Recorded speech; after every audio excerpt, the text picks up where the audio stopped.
While the 90s fantasy action show Xena Warrior Princess, which follows Xena, an ancient Greek ex-warlord who is on the path of redemption with her companion Gabrielle by her side, never officially confirmed a romantic relationship in between the two women in the TV show itself, the cast and crew have not been shy about confirming what they thought was going on between the ladies. Today I'm going to go over what they had to say, and at the end of the video, I'll reveal how their sapphic love was canonically acknowledged in text, with them kissing, saying I love you, and sharing a bed, which, okay, they did all of that in the show too, but this time there are no obfuscating circumstances. But first, let's look at a number of times where the cast and crew confirmed what was really going on.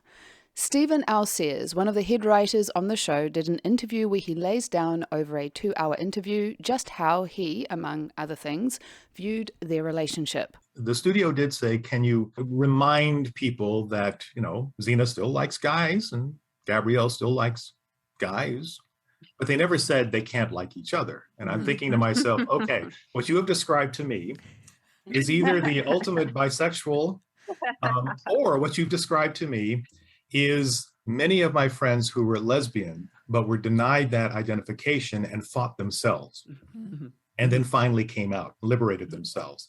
So I said, you're kind of describing that. And I remember thinking to myself, and that's going to be Gabrielle. He also made what I think is an interesting distinction between Xena and Gabrielle's feelings for each other. Gabrielle loved Xena because awesome. Xena, God, the legends, the things I've heard about you. So Gabrielle loved Xena, but Xena was in love with Gabrielle. Because? That Gabrielle's destiny was not to be with Xena. Gabrielle's destiny was to be with herself and to love who she chose to love. It was to find her happiness, and boom, it walks into her life. Now, you could assume that given the date of the interview with Stephen, which was in 2021, that all of this is him retconning what was actually going on in the writer's room at the time. It's just him falling in line with a now popular reading of the show. But apparently he knew from the start that the Sapphics would be shipping these two. When we started the series, I had made a comment about their relationship. I actually said, we're going to have a very large gay lesbian following. Who else is in the know? Was it intentional by Rob Tappert, the executive producer? Was producer Liz Friedman, as a sapphic lady herself, intending for it to be gay? What did the head writer, R.J. Stewart, think? Lucy Lawless, who played Xena, said a few times that she thinks that they were very aware of what was going on. Which was a surprise to me and Renee, and of course Rob and Liz Friedman, the writers, were like, wah! Like they totally knew what they were doing. It was just me and Renee who were like, really, dong. I actually think it was intended by the writers and producers. They knew what they were doing. When asked, however, Rob Tappert didn't seem to have planned it from the start. The idea that Xena and Gabrielle were lovers was something that was never inherent in the show we set out to make. At the very end of the first season, we wanted to do something, but we were given very strict instructions from the studio. And Liz Friedman did say, when we were creating Xena, I had no idea she was going to become this gay icon. Going so far as to say in an interview with The Advocate in 1996, "We never wrote Xena to be a lesbian," she admits. "But it's not our show, it's the audience's show. If the fans want to read Xena that way, great." R.J. Stewart echoed the same. I won't say that we knew from day one that what the relationship was going to involve. I don't think in any series anyone knows that. And that is really the key takeaway. It may not have been written to be a romantic love story to begin with, but once the subtext emerged, as Renee O'Connor, who played Gabrielle, the other half of the sapphic duo, said, "Gay women saw a woman in Xena that could walk around with strength, with her own sexuality, right there in the open."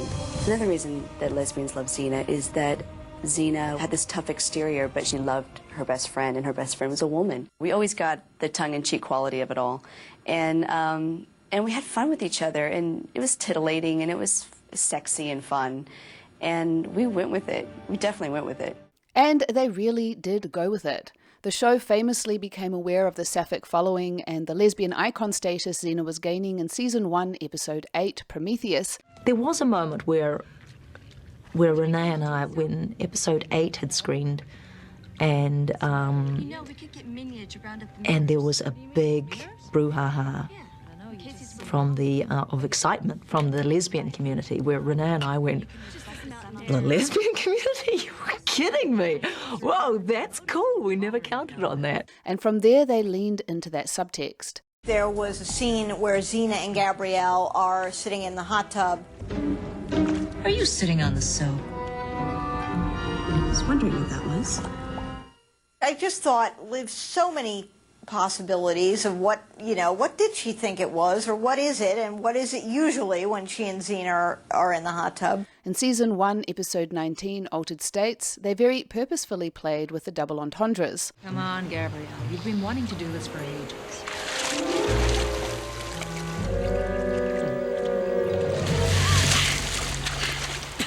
I did it! I did it! What is it? You are beautiful.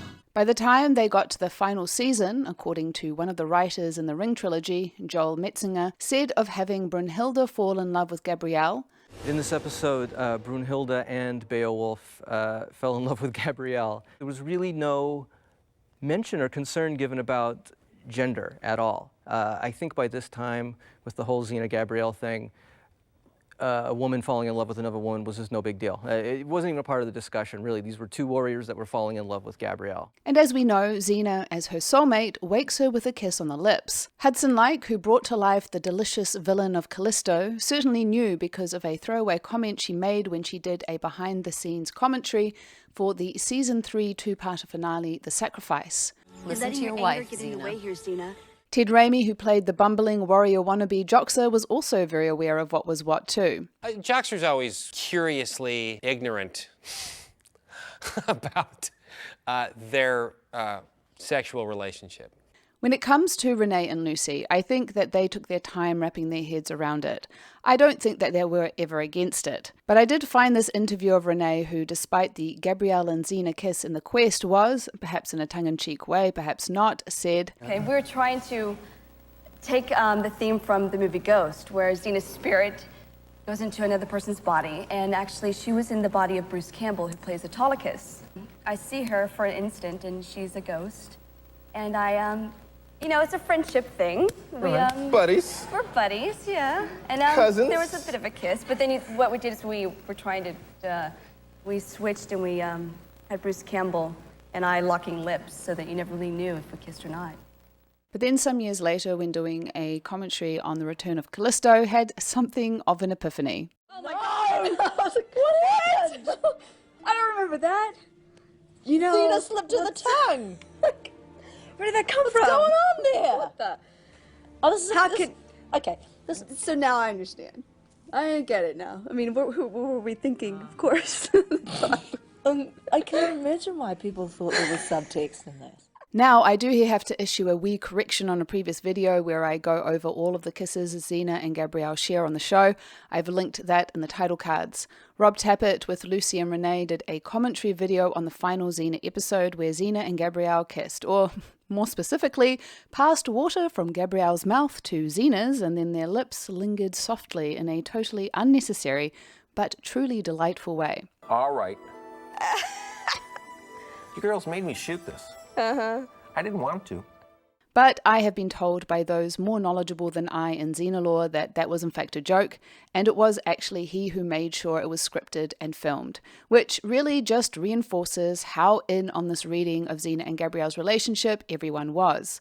I still maintain that they should have gone for it, no pretense, since the show was finishing, but I guess it would have simply made the ultimate outcome just that much worse, since, and this is a spoiler for the final of the series, Xena dies shortly afterwards. But back to Lucy and Renee.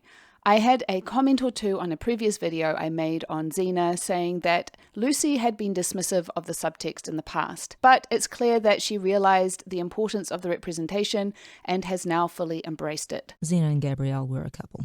You know, we didn't have that in mind when we were playing it. We didn't really even think about that. And since the writers never explicitly explored that, because that's not what the show was about, we didn't feel like we had to commit one way or another. It was irrelevant how you go about your day, right? The caveat being that, in the end, it was, if not explicitly said, it was implicit that, yeah, they totally were. That community really made the show hip and its success. So I've always been very grateful and feel a great loyalty to them. She even reflected on how finding out about the subtext impacted her and Renee's working relationship. I think by the 8th episode, when we were starting to get all the, the subtext feedback and feminist role model stuff, I think that's when Renee and I probably knitted a bit tighter, because it both gave us something to hook our working relationship on, perhaps. It was something that we both went, that's funny, let's. So that would have been our first professional hook, I guess. At the 2015 XenaCon, they even had one of the Xena writers, Catherine Fugate, who wrote that infamous sapphic episode, When Fates Collide, and they had her write a marriage proposal for the two. I love you, Xena. I'm in love with you, Xena. I can hear you. I want to spend the rest of my life with you, Xena, until we're very old and very gray. Xena, will you marry me? The show definitely got to tread that thin line between subtext and not. Xena wouldn't be able to do that now. It would smack of queerbaiting, but back then they gave us as much as they could, openly talking about how they courted both sides. The reason why they got away with it was that the show crucially never tried to deny what Xena and Gabrielle were for each other, taking care to build a profound and deep relationship that by the end didn't feel like subtext at all, even if they still hadn't categorically pinned down the nature of that relationship. And in many ways, they were the better for it. They had to put in the miles of hard work to show us what Xena and Gabrielle were, and that is soulmates through all of time. So perhaps it wasn't intended, but the show was happy to lean into what had fortuitously arisen, and in doing so, had made a show that really holds up no matter how you read things. Before I tell you about how Xena and Gabrielle's romantic relationship has been confirmed in canon, just a note to say that I have been doing a deep dive on Xena, episode by episode, with a video podcast on my Patreon. I also do other sapphic videos, have a growing database of sapphic film and TV for your reference, and a few other bits and bobs. So, if you like Xena content and want more, or want access to more sapphic content, then do consider joining. Now, as to Xena and Gabrielle, confirmation was a long time coming. In 2019, the comic book publisher Dynamite did a comic reboot of Xena Warrior Princess with 6 issues, and in the first issue they seamlessly integrated a kiss that can only be read as confirming a romantic relationship. No mitigating circumstances to be had here like in the show. Then in issue 2, they had Xena carrying Gabrielle in her arms and calling her cute when she gets injured. We then also see them snuggling in bed in a very couple-like way. In the final issue, they kiss each other and say, "I love you." So yeah, it took a while, but they got there in the end. Of course, if you prefer Xena and Gabby as gals that are really just pals, and look, I get the desire to see representation of intimate female relationships and them remaining platonic too, then that is wonderful and enjoy. But for once, that is not what was being intended, nor how their dynamic was developed. And gosh darn it, I do love that. Until next time, lady lovers.